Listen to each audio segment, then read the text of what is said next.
Hey guys, it's Kevin again, and this is going to be my review for Turn Season 1, Episode 2, Who by Fire. And this episode for me, I don't know, I didn't like this episode as much as the first episode. Was it bad? No, it wasn't bad or anything. I feel like this show is taking a little while to get going, and I like where it's going, I like the show, but I feel like this show is a little bit more slow-paced than I would have wanted it to be. Now that's a cliche. Now that's something that AMC does. A lot of their shows are very slow-paced, as we know. Mad Men, very slow-paced show, but that's a show that can hold my interest. Walking Dead, even, that was a very slow-paced show, but that show, is very interesting. This one is just taking a little while to get going, and I feel like it's going to get good, but this episode was it was kind of slow for me. I feel like we're still getting introduced to these characters and everything, so it's fine that it was a little slower moving. I want things to get going more, so let's get to the episode. So this episode basically was all about, basically we started the site of an ambush of the Connecticut forest, and Lieutenant Wakefield orders his men to collect the bodies of the officers and bury the remaining redcoat corpses nearby, and he finds the Queen's Ranger bonnet that Ben placed on one of the bodies. So at the Woodhull farm, Abe wakes to find Mary in the middle of sleep prayers, praying for the safety of their family and crop. Mary suggests they move in with Abe's father. Abe refuses to consider the idea and insists they'll have enough money once he sells the remaining cabbage. Mary looks out the window and sees that their shed is on fire, so obviously they realize their shed's on fire. They kind of have to go somewhere else. So he runs outside. It's way too late, though. The shed is quickly consumed by flames. Basically, the shed is destroyed, and Abe sees two men in Guy Fawkes masks on horseback galloping away. So then he visits his father, and you know how his father thought he was lying to him? Abe tells his father he was, in fact, lying about the pirates taking his money in the Sound. He says he should have accepted Richard's offer of helping hands over the money he hid before coming back to town. He's relieved that his son is innocent. He actually confides to Abe that he's drawn up a list of suspects in Captain Joyce's murder, and that Anna is his top suspect. As we know, though, Anna and Abe have a history. So Abe is very concerned about Anna this whole episode. Anna serves Abe and Al to celebrate the ambush in Connecticut and Simcoe's presumed demise, and Abe warns her that his father suspects in Joyce's murder. Basically, he thinks Anna's the one that did it. Anna offers to look through Joyce's belongings. As we know, she wasn't the one that did it, but she helped him illustrate it. We know that. She wasn't the one who murdered Joyce. All we know is that she was the one that helped Abe illustrate it. Basically, they're still in her house from Joyce's time, being quartered there for evidence that will exonerate her. So in a colonial jail on the Connecticut board, Ben and Caleb debate letting Simcoe live. Ben hopes to learn the identity of Mole in the Continental Army. This is a very good scene, by the way. I like the way they did this scene. Caleb doubts Simcoe knows anything inside a grimy cell. A militia thug tries to extract a musket ball from Simcoe's leg, and when Ben enters, Simcoe predicts that Ben eventually plans to kill him and refuses to answer any questions. So in a New York theater, John Andre meets with Robert Rogers during a comedic pantomime of the gunpowder plot being performed to celebrate Guy Fawkes Day. Andre hands Rogers the Ranger bonnet and warns that a rebel has it out to Rogers. Rogers deduces the bonnet was left by the dragon who escaped his earlier ambush. Angered, he immediately leaves to investigate the Connecticut ambush himself. So Anna searches through Joyce's belongings and finds a hidden love letter. This was very interesting. I like this. I like this part here. Basically, later she meets Abe by an old oak tree where they used to meet as kids and reads part of the letter aloud. She notes that the letter reveals that the lover's signal to me was when the company drummer would sound retreat. We don't know who this love letter is from or anything, but that was definitely interesting.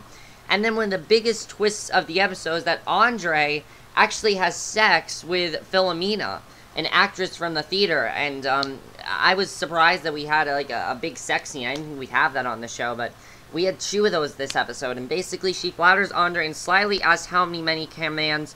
He boasts that he oversees all of British intelligence. So at the Situate Church, I don't know how you pronounce that, Richard tries to convince Hewlett that Anna killed Joyce, and Hewlett says his priority is to secure the garrison, not hunt down Joyce's killer. Rogers arrives with a letter of introduction from Andre. Hewlett welcomes the famed Rogers and sends Richard away. So Rogers explains that he's tracking down the soldier who left the Ranger bonnet and rebukes Hewlett for the shoddy investigation at the ambush scene.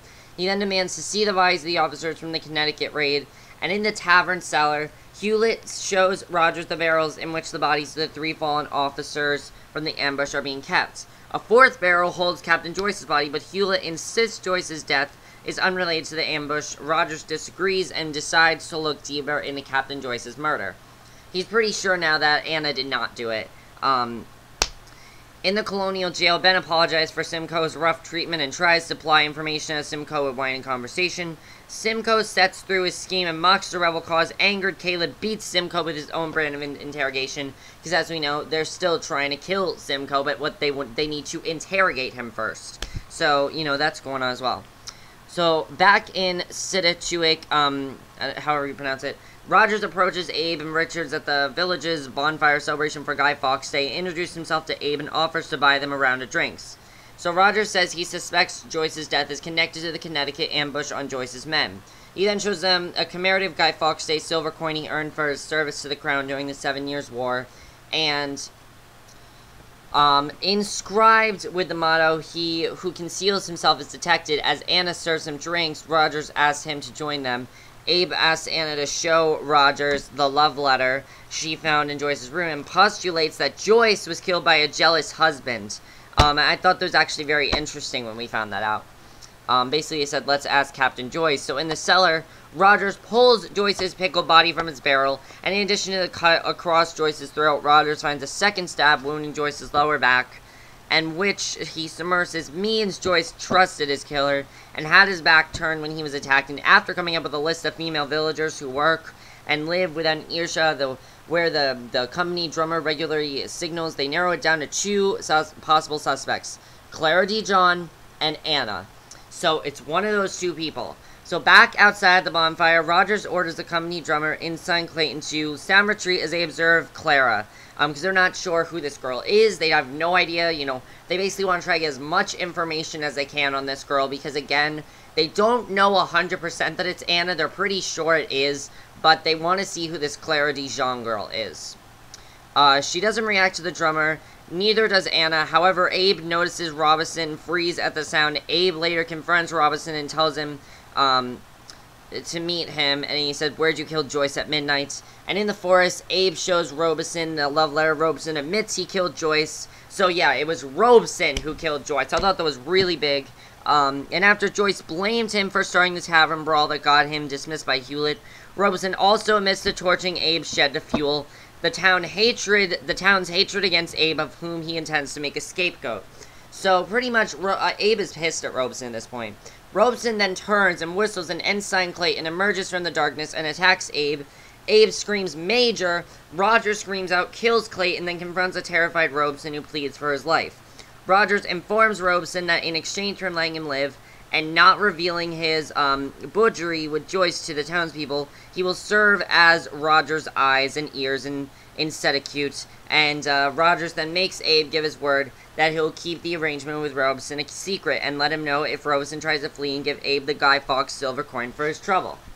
So then, you know, to end the whole Simcoe plot, you know, where that went, Caleb and Ben interrogate Simcoe, but still they don't have any answers. Simcoe threatens them. Angered, Caleb decides to kill Simcoe, and Ben says he'll do it himself and goes for his weapon.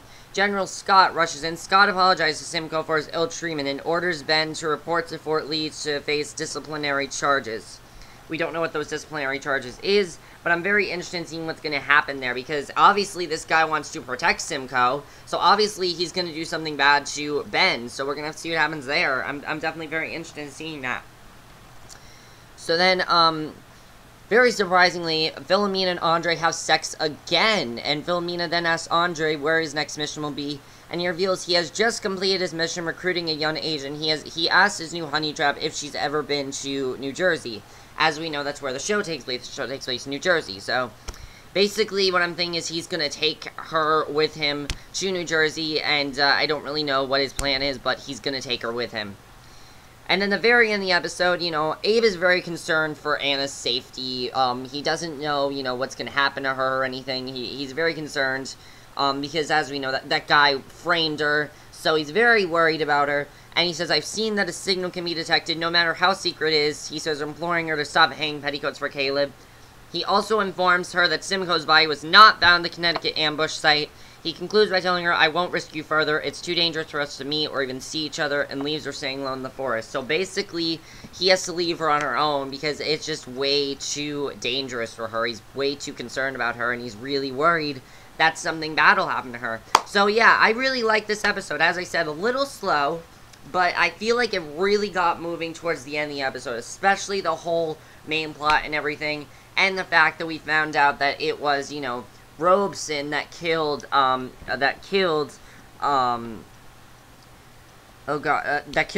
I thought that was definitely a really big thing, and I wasn't expecting that to happen. I thought that was a very good scene when we found out that it was him that did it.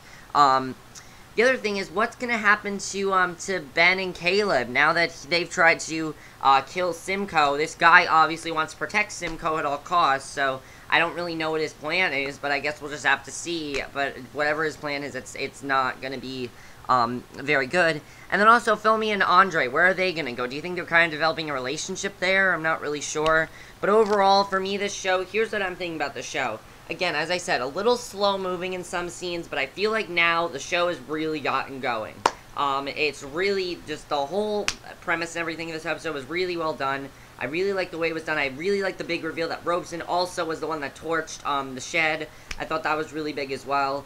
And Who by Fire was perfect title for this episode because basically who committed the fire? Who did it? And it's Robeson that did. And I thought it's going to be really interesting. A lot of tension between Abe and Robeson now. You know, he's not dead. So I'm thinking he might probably be the central villain of the season. We're going to have to see. I thought Simcoe was going to be, but I'm thinking it's going to be Robeson now. And also, my other question is, what is going to happen for, you know, with Anna and Abe? Are they going to, is Anna completely safe now that Abe said what he said to her, that he's not going to talk to her or anything? Do you think she's safe? It looks like next week there's going to be some sort of a trip they go on, because they find this ship and they're going to go on this ship. I don't really know what's going to happen. But, overall, how do I feel about this show?